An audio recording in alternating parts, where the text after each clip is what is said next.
কৃষ্ণনগরে একাধিক সরকারি প্রকল্পের উদ্বোধন হলো প্রধানমন্ত্রী নরেন্দ্র মোদীর হাত ধরে। পশ্চিমবঙ্গে আর্থিক উন্নয়ন হবে, কর্মসংস্থান বাড়বে। কৃষ্ণনগরে সরকারি প্রকল্পের উদ্বোধনী মঞ্চ থেকে এমনটাই বার্তা দিলেন প্রধানমন্ত্রী। 15,000 কোটির প্রকল্পের সূচনা করলেন প্রধানমন্ত্রী নরেন্দ্র মোদী। পাশাপাশি বাংলায় উন্নয়নের বার্তা দেন প্রধানমন্ত্রী। পশ্চিমবঙ্গে আর্থিক উন্নয়ন হবে, কর্মসংস্থান বাড়বে, বিদ্যুৎ রেল সংক্রান্ত প্রকল্প বাড়বে। এর ফলে পার্শ্ববর্তী এলাকাতেও উন্নয়ন হবে। আজিমগঞ্জ মুর্শিদাবাদ নতুন লাইন পাশাপাশি একাধিক প্রকল্পের সূচনা করলেন প্রধানমন্ত্রী। মোট 15,000 কোটি টাকার প্রকল্পের সূচনা করলেন প্রধানমন্ত্রী। এবং আজ নরেন্দ্র মোদীর এই প্রকল্পের উদ্বোধন এবং শিলান্যাসের মঞ্চ থেকে তিনি পশ্চিমবঙ্গে আর্থিক উন্নয়নে গতি আসবে এই বার্তাও দিলেন। পাশাপাশি রাজ্য আত্মনির্ভর রাজ্য হয়ে উঠবে, আত্মনির্ভর রাজ্য হয়ে উঠবে, এমনটাও বার্তা দিলেন প্রধানমন্ত্রী। দুদিনে বাংলায় 22,000 কোটি টাকার প্রকল্পের সূচনা হলো। পশ্চিমবঙ্গকে বিকশিত রাজ্য বানাতে আরও এক কদম, এমনটাই মন্তব্য করলেন প্রধানমন্ত্রী নরেন্দ্র মোদী। 15,000 কোটি টাকার প্রকল্পের উদ্বোধন ও শিলান্যাস হলো প্রধানমন্ত্রী নরেন্দ্র মোদীর হাত ধরে। রাজ্যের আর্থিক উন্নয়নে গতি আসবে, পাশাপাশি বাংলা আত্মনির্ভর রাজ্য হয়ে উঠবে, এমনটাও বললেন প্রধানমন্ত্রী নরেন্দ্র মোদী। এবং আজ তাৎপর্যপূর্ণভাবেই কৃষ্ণনগরকে বেছে নেওয়া হয়েছে, যেখানে আমরা দেখেছি যে মহুয়া মৈত্রর গড় এবং সেখানে তার যেরকম জনসভা রয়েছে, তার আগে একাধিক সরকারি প্রকল্পের উদ্বোধন করলেন প্রধানমন্ত্রী।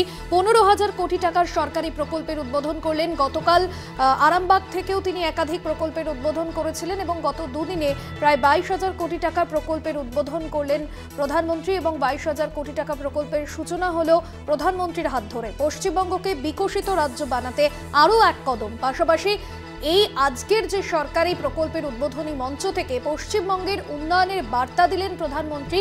অন্যদিকে আর্থিক উন্নয়ন হবে এবং কর্মসংস্থান বাড়বে বলেও আশা প্রকাশ করেন প্রধানমন্ত্রী।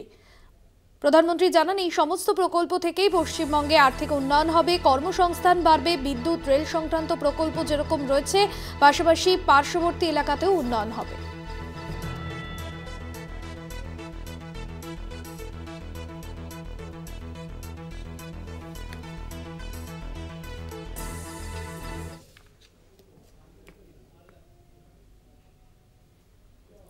প্রধানমন্ত্রী নরেন্দ্র মোদীর বঙ্গ সফরের দ্বিতীয় দিন আজ। বঙ্গ সফরের দ্বিতীয় দিনে কৃষ্ণনগরে জনসভাও রয়েছে প্রধানমন্ত্রী নরেন্দ্র মোদীর এবং সেখানে দলীয় সভায় যোগ দেবেন। এবং লোকসভা নির্বাচনের আগে একেবারে সাংসদ মহুয়া মৈত্র, আপনারা জানেন যে তৃণমূল থেকে তাকে তৃণমূলের বহিষ্কৃত সাংসদ মহুয়া মৈত্র, তার গড় থেকে ঠিক কী বার্তা দেন লোকসভা নির্বাচনকে সামনে রেখে, সেদিকেই কিন্তু নজর রয়েছে।